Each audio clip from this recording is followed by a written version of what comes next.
Well, the scheduling process takes a surprisingly long time. You start in the fall and you get together with our arena, and get a list of dates to submit to the league. We actually pick out Wizards dates and Caps dates. That's the way we do it. So we have the concert or week-long arena events, and then we literally go date by date and say Caps, Wizards, Caps, Wizards.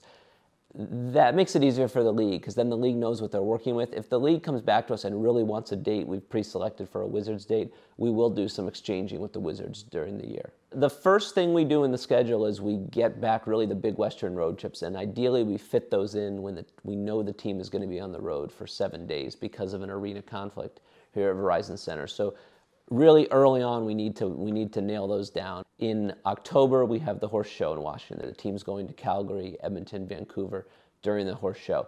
In February, we have Disney on Ice in Washington. The team's going to be on the road. Typically in February, the league sends us to LA, San Jose, Anaheim, and again, that's happened this year during Disney on Ice. In March this year, we've got both the ACC tournament and the circus, so the team's going to be on the road. We end up with Colorado, Arizona on the very last road trip of the year. So if you work backwards from that, you know that November, you're going to have a bunch of home dates. So you might as well get in a bunch of home dates then, because you're really going to be fighting to get home dates in those other months. We do submit a lot of wish list dates to the league. We'll try to play just before the circus and just after the circus. Or we'll try to play just before Disney on Ice and just after, just to sort of limit the amount of time we're on the road.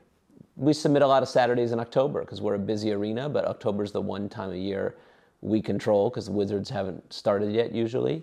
We obviously submit the traditional home dates like the Super Bowl Sunday date we love having. This will be the 7th year in a row with the Super Bowl Sunday game. We submit the Friday after Thanksgiving. We love that date, especially an early start of 5 o'clock.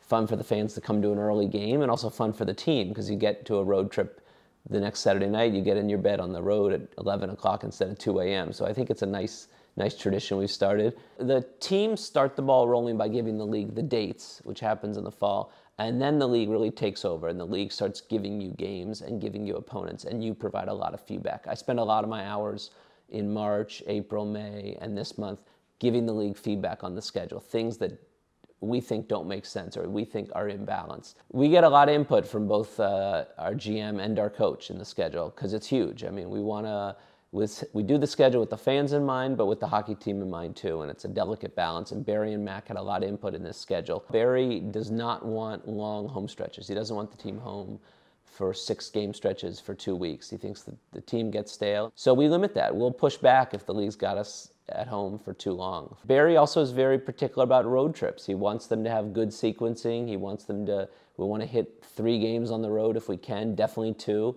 Get out on the road, have it be a good balance, days off in between. The league's got 30 schedules to do, so they need the team's feedback to create a good, balanced schedule. The league handpicks opponents, though, more so than us. We can't cherry pick opponents and say, hey, we want to play Boston on this date or Philly on this date. We'll just tell the league, hey, we want to play on this Saturday or we want to play on this Thursday. The league is particular about the national TV matchups. So those are typically the Sunday games, the Wednesday games. The league will handpick opponents and put Washington, Pittsburgh on those days or Washington Rangers.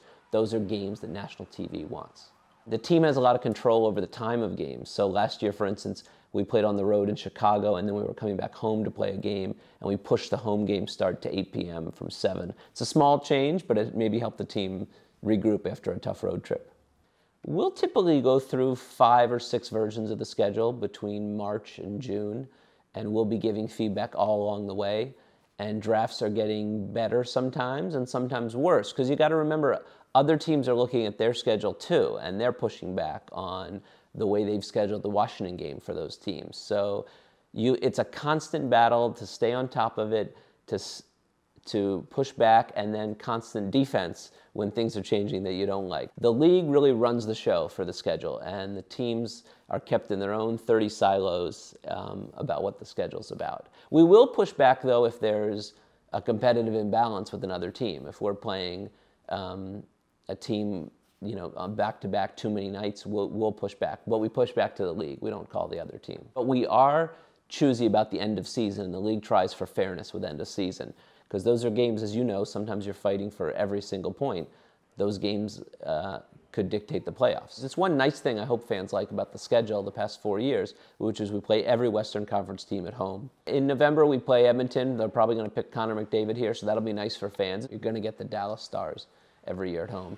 And you're going to get the Stanley Cup champs, the Chicago Blackhawks, at home. It's a great test for our team, Stanley Cup champs, the team we beat outdoors January 1. So I kind of like that on the early part of the schedule. One of those that's fun for our fans is Bruce Boudreau and the Ducks. They went to the semifinals this year, big year for Bruce. And they're going to come in here again in January, which is great for I think our fans love seeing Bruce back here in Washington. The Atlantic Division, remember, it alternates. So some years you play 1 home, 2 away. Some years you play 2 home, 1 away. This happens to be a year we're going to play the Lightning, who won the conference twice at home. So that's great for the fans. And another nice corollary there is we play Florida and Tampa on the road on the same road trip, which is another thing we fight for. We want to make sure that's together on the road. It came together this year. Interestingly, we scheduled the Islanders for a home-and-home preseason set this year, which gives our team a chance to see the new Brooklyn Arena and see what it looks like for hockey. So I hope that'll give our team a leg up going into the year when we have to travel to Brooklyn. So it's going to be really fun to keep that rivalry going. They had a great year. We had a great playoff series, and that'll be a really fun game. Buffalo's a neat opponent to watch this year, too. They come at the end of December. They're, I think, going to pick Jack Eichel here. They're a rebuilding team. Vander Kane this year, Eichel. So they're going to be a neat opponent for our home fans to come in here and watch. Barry wasn't particular about the Nashville games and where they were in the schedule. He was particular about that road trip, and we got a nice balance this year. It's a Nashville, Dallas, Minnesota road trip with days off. Those games happen to be, I think, pretty emotional games for the team and for Barry. Big divisional matchups, I think, in the second half of the year, which is what the league likes. There's a lot of Pittsburgh, Rangers, Flyers in the second half of the schedule. That's when hockey's really center stage. Football's over. Teams are battling for playoff position, and I think those are the teams we're going to be battling with for playoff position, just like this year. The last week of the season, the league is very particular about choosing. It typically won't allow a team to finish with 3 straight at home. So we knew we were going to be on the road for part of it.